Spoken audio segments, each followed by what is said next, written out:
Hello friends, कैसे हैं आप। आशा करती हूँ सब लोग अच्छे होंगे। आज के वीडियो में हम बात करेंगे कि अनवांटेड किट को लेने के बाद में आपके पीरियड कब शुरू हो जाते हैं और अगर पीरियड नहीं आते हैं तो ऐसी कंडीशन में आपको क्या करना चाहिए, डॉक्टर से कब मिलना चाहिए, इसी के बारे में आज हम डिटेल में जानेंगे। जब भी आप अनवांटेड किट लेते हैं तो आप डॉक्टर की सलाह से ही लेंगे, अपनी मर्जी से तो आपको नहीं लेना है। ओके। अनवांटेड किट में नॉर्मली 5 टैबलेट होती है, एक मिफीप्रिस्टोन होती है, 4 मिसोप्रोस्टल होती है। सबसे ऊपर वाली टैबलेट हमारी मिफीप्रिस्टोन होती है, जो 4 छोटी टैबलेट होती है नीचे वाली वो मिसोप्रोस्टल होती है। तो आप जब भी लेते हैं, जैसे भी आपके डॉक्टर ने आपका डोज डिसाइड किया, क्योंकि इन मेडिसिन को हम कई तरीके से ले सकते हैं। जैसे कि अगर हम नॉर्मली डोज के बारे में बात करें तो अगर पेशेंट की एज कम है, प्रेगनेंसी का टाइम भी कम है, यानी कि 20 साल से कम पेशेंट की एज है और प्रेगनेंसी का टाइम भी 40-45 दिन का है, तो ऐसे में हम नॉर्मल डोज भी दे सकते हैं ताकि पेशेंट को कोई तकलीफ ना हो। जैसे कि 24 हावर का गैप दे करके भी हम 5 टैबलेट दे सकते हैं। जैसे कि एग्जाम्पल के तौर पे हम देखें कि पहले दिन हमने बड़ी वाली टैबलेट दे दी शाम को 7 बजे, फिर दूसरे दिन 2 टैबलेट मिसोप्रोस्टल की हमने एक साथ दे दी शाम को 7 बजे, तीसरे दिन 2 टैबलेट शाम को 7 बजे एक साथ दे दी। इसको हम बोलते हैं कि 24 हार के गैप से हमने लिया है और हमारा जो किट का कोर्स था वो कंप्लीट हो गया। ओके। तो अब हम देखें कि आपका पीरियड कब आना शुरू हो जाएगा। तो अगर आपकी प्रेगनेंसी का टाइम 40-45 दिनों का है, यानी कि 45 डेज के अराउंड का है, 1.5 महीने की प्रेगनेंसी आपकी है, तो आप पहली वाली टैबलेट लेते हैं। तो पहली वाली टैबलेट लेने से बहुत ही कम लेडीजों के पीरियड आना स्टार्ट होते हैं। मोस्टली पीरियड हमारा आते हैं सेकंड डोज लेने के बाद में, यानी कि मिसोप्रोस्टल की 2 टैबलेट लेने के बाद 30 मिनट से लेकर के 6 घंटे के अंदर आपके पीरियड शुरू हो जाते हैं। किसी किसी को तो मिसोप्रोस्टल लेने के 30 मिनट के बाद 50 मिनट में, 1 घंटे में, 1.5 घंटे में ही ब्लीडिंग स्टार्ट हो जाती है। तो नॉर्मली अगर हम देखें तो जैसे ही हम एबॉर्शन पिल्स का दूसरा डोज कंप्लीट करते हैं उसके बाद 30 मिनट से लेकर के 6 घंटे के अंदर अंदर कभी भी आपके पीरियड शुरू हो जाते हैं। आपको टेंशन लेने की कोई ज़रूरत नहीं है। अब हम जानते हैं कि अगर आपने दूसरा डोज भी ले लिया, आपके पीरियड्स नहीं आए, तो आपको तीसरा डोज भी लेना है।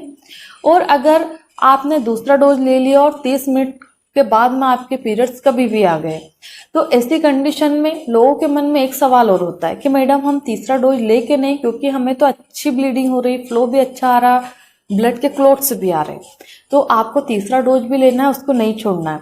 अगर आप तीसरा डोज नहीं लेंगे तो अंदर टिश्यू रहने का चांस रहता है, यानी कि ब्लड क्लॉट कुछ बच जाते हैं। तीसरा डोज क्या काम करता है कि अंदर की पूरी सफाई करता है, अंदर कुछ रहने नहीं देता है, यानी कि हमारे यूट्रस को क्लीन करता है। तो आप लोगों को डरना नहीं है, आपके 5 टैबलेट्स कंप्लीट करना है।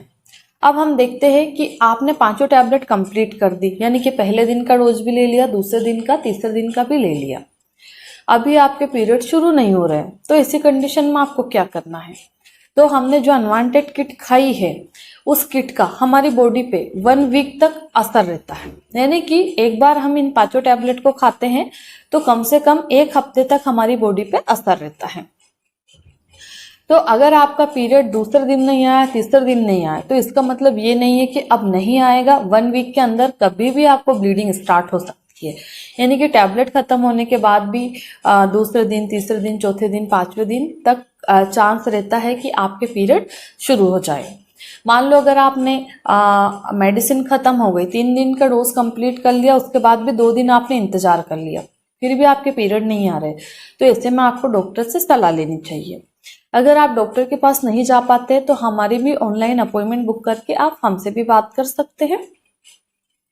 अगर आप डॉक्टर से बात करेंगे तो डॉक्टर आपका चेकअप जरूर करवा के देखेंगे, जैसे कि आपका प्रेगनेंसी टेस्ट का रिजल्ट क्या आ रहा है। अगर आप किसी भी गायनिक के पास में जा रही है तो वो अंदर से पीवी करके, यानी कि फिंगर से चेक करेगी कि आपके बच्चेदानी का मुंह खुला है कि नहीं है। इसके बाद में वो अल्ट्रासाउंड भी करवा सकती है आपका कि आपने जो टैबलेट्स ली है उसका आपकी बच्चेदानी पे कोई असर पड़ा है कि नहीं, यानी कि बच्चे की जो ग्रोथ होती है, बच्चे में हार्ट बीट आती है, वो रुकी कि नहीं रुकी, आपकी प्रेगनेंसी का टाइम कितना है, कहीं आपको ब्लड की कमी तो नहीं हो रही, तो इसके लिए भी ब्लड टेस्ट भी आपका करवा के देखा जाता है। तो अगर सब चीजें ठीक है, डॉक्टर ने चेक करके देख लिया और हो सकता है कि आपने जो टैबलेट खाई उसने आपकी बॉडी पे काम नहीं किया है, तो ऐसी कंडीशन में डॉक्टर आपकी जो भी कंडीशन बन रही है उस कंडीशन को देख करके ये मेडिसिन कुछ दिनों के बाद में, यानी कि 1 वीक का गैप देने के बाद में फिर से रिपीट भी करवा सकते हैं। पर ये डॉक्टर के अंडर में ही आपको लेना होता है, अपनी मर्जी से नहीं लेना है। ओके। और इस दौरान आपको कुछ चीज़ों का ध्यान रखना चाहिए, जैसे कि आपको ब्लड बढ़ाने के लिए अनार चुकंदर का जूस मिक्स करके लेना चाहिए, हल्दी वाला दूध पीना चाहिए आपको। मेरी एक काढ़े की रेसिपी है, उसका लिंक डिस्क्रिप्शन में मिल जाएगा आपको, तो आपको वो काढ़ा भी सुबह शाम बना के पीना चाहिए। अगर आपके पीरियड आ तो गए पर अच्छे से नहीं आए या ब्लीडिंग बिल्कुल भी नहीं हुई है, तो हम ऐसे टाइम पे हमारी बॉडी को सपोर्ट देने के लिए हम ये चीजें कर सकते हैं कि हल्दी वाला दूध लेना है, पपीता खाना और अनार और चुकंदर का जूस आपको लेना चाहिए, काढ़ा सुबह शाम पीना चाहिए। इसके बाद में पाइनएप्पल का जूस भी आप ले सकते हो। यानी कि जो भी गर्म चीजें हैं पीरियड लाने में हमारी हेल्प कर सकती है वो हमको बिल्कुल करना चाहिए। सुबह शाम दिन में 2 बार आपको लेना चाहिए।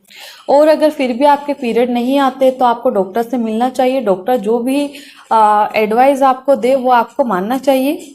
आशा करती हूँ इस वीडियो के माध्यम से मैं आपको संपूर्ण जानकारी दे पाई हूँ। धन्यवाद।